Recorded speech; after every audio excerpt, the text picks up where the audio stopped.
Guys, it's Rich Duper Bash, out for another little run today. Was supposed to be a family bash, but the kids kind of bailed out on me. So I got the Kraton here, left Outcast at home. I had a mishap yesterday when we got to a really nice park and my pinion slipped off before I could do anything big with it, which sucked.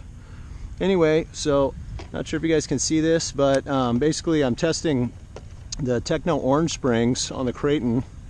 Definitely a lot stiffer. Didn't really adjust the collars much.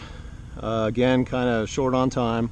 Anyway, so the front is, I'm sorry, this is the rear, TKR 6083, 90 millimeter. Again, that's Tekno orange. And then the front is TKR 6093, that's an 80 millimeter. So they're way stiffer for sure. I feel like I haven't really actually driven my Kraton hardly at all since I bought it. So let me get her powered up. I just realized I have my controller is off, and sometimes the car does weird things if you turn your speed controller on first, at least with this setup. I never had that problem with Castle, but anyway, let's try this out.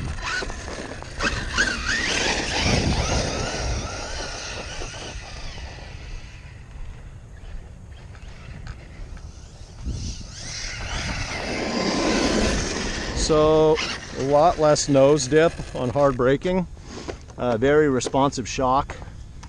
Yeah, it's nice. Anyway, we'll give it a good bash. As I said quite a while back, I put the debut backflip tires on here that come stock with the Outcast. So we've had a lot of rain recently, and basically this spot here has changed. Somebody messed up this little jump we had set up, so I just took a shovel to it real quick and tried to get her tuned up.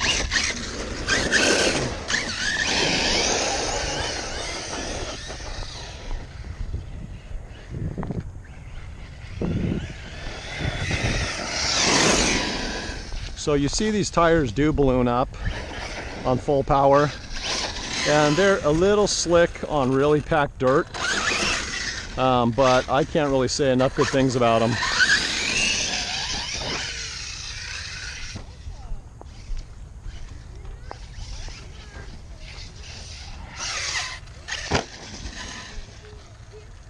How's it going? Happy New Year. Thank you. You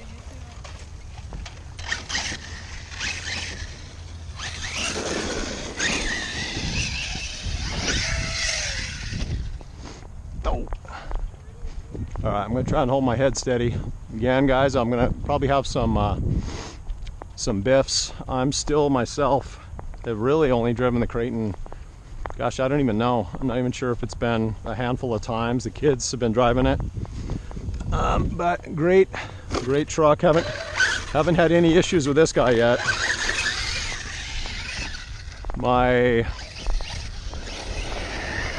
I've been changing gears like a madman lately. For those of you guys that are new to Arrma, plan on definitely putting heavier diff fluid in the center to keep the fronts from ballooning so much.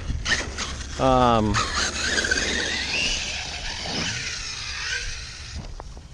this thing is a beast.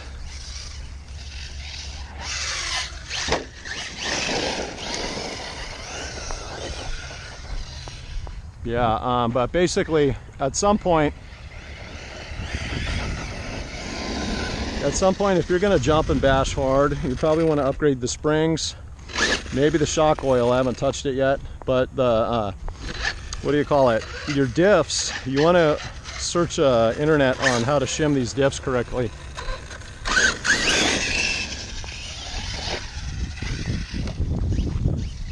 So by comparison, the Kraton is definitely a lot more of a kind of stable platform than the Outcast.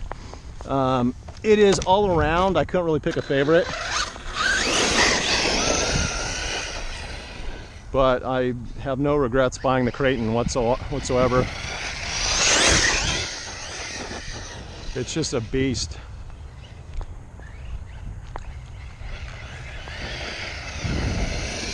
so I'm still running 16 pinion, 2000 weight diff center.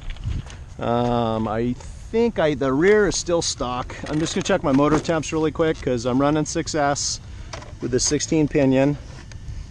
I think I still have the stock 16 on this pinion. I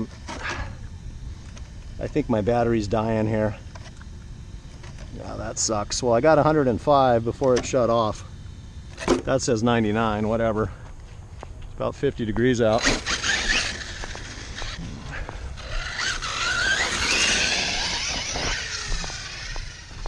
Oh my gosh. I don't know if you guys can get that on camera, but this thing is definitely a jumping beast.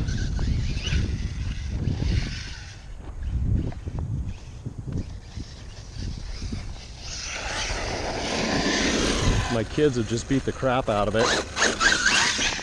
Of course, we haven't had it that long, but I haven't had any breakages on this guy yet, except for the wing. Oh. Ooh. So what I did, just talk about jumping mechanics here. There is a real abrupt lip on the right side of this that I shoveled in. So if you're not ready for it, it will pretty much toss your front end pretty violently.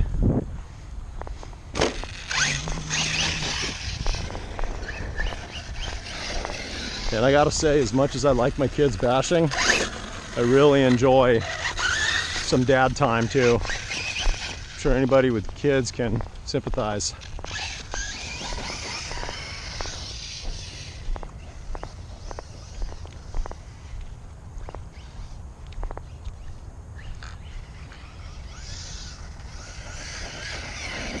Yeah, this thing just handles awesome.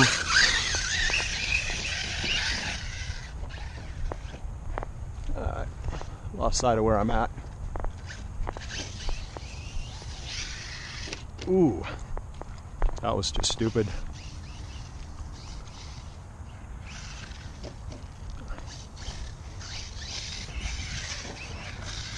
Yeah, when you can't see the faces, it really makes it kind of a gamble on what you're doing. You can see these big holes that are here. It just kind of, I tried to flatten out this takeoff a little bit, just because there was a, last time the shocks were preloading.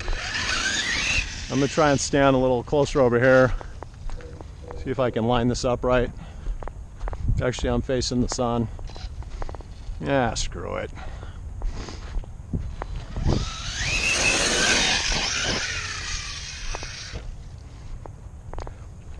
I'm trying to clear this marshland. This thing's jumping pretty good for sure, but this whole area is super sketch.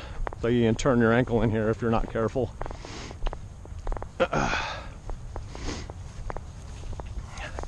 Anyway, so far these springs are friggin' awesome. This Proline trifecta wing is actually holding up quite well. Stock one got shredded. There's a tiny crack right there. Other than that, it's doing really well.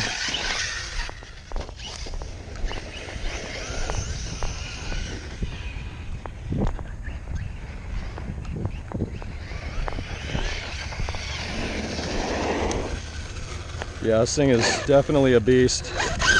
All right, a couple more big jumps, and I actually kind of want to test my son's rig.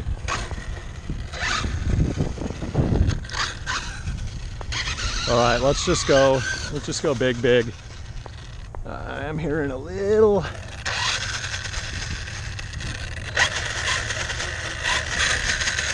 I'm hearing a little bit of grinding. I'm not sure what that is. Ooh, that was a big friggin' back. Okay, so guys, I think I've pushed it a little too hard. Oh yeah, you see that front wheel? Something's going down. Now when you go big, you ask for trouble. All right, let's check this out. You see the front just with the naked eye. Oh yeah, see the back end? That's the problem. The back end has shit out on us. So, holy crap. Look at that bad boy. Well, that El Suckos.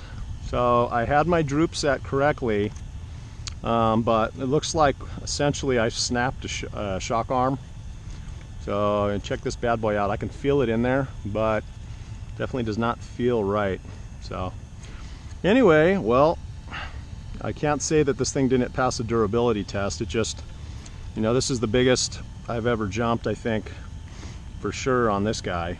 And well, we'll call that a wrap. It looks like the yeah, so if you look inside here where the shock slips through, where the pin comes in, it looks like it basically just sheared the shock shaft completely, but the plastic actually held up, which is interesting. So anyway, alrighty, I got another repair to do, not a big deal. I'm gonna check the temps really quick. I thought that was a problem with the front of the truck until I spun her around. What sucks though is this field is big, and I just bought these springs, so you can bet your butt that my cheap ass is gonna look around for it. So I'm only 113. I'm only 113 on the can. This isn't the best temp gauge, but it's actually, for a pocket field gauge, I can't complain. I'm really hoping my local hobby store will start carrying more Arrma parts, because right now they're kind of limited. Otherwise I'll be ordering on Tower. Oh yeah, without missing one shock, man, it's kind of a big deal. All right, so look at the ESC. I'm on 6S.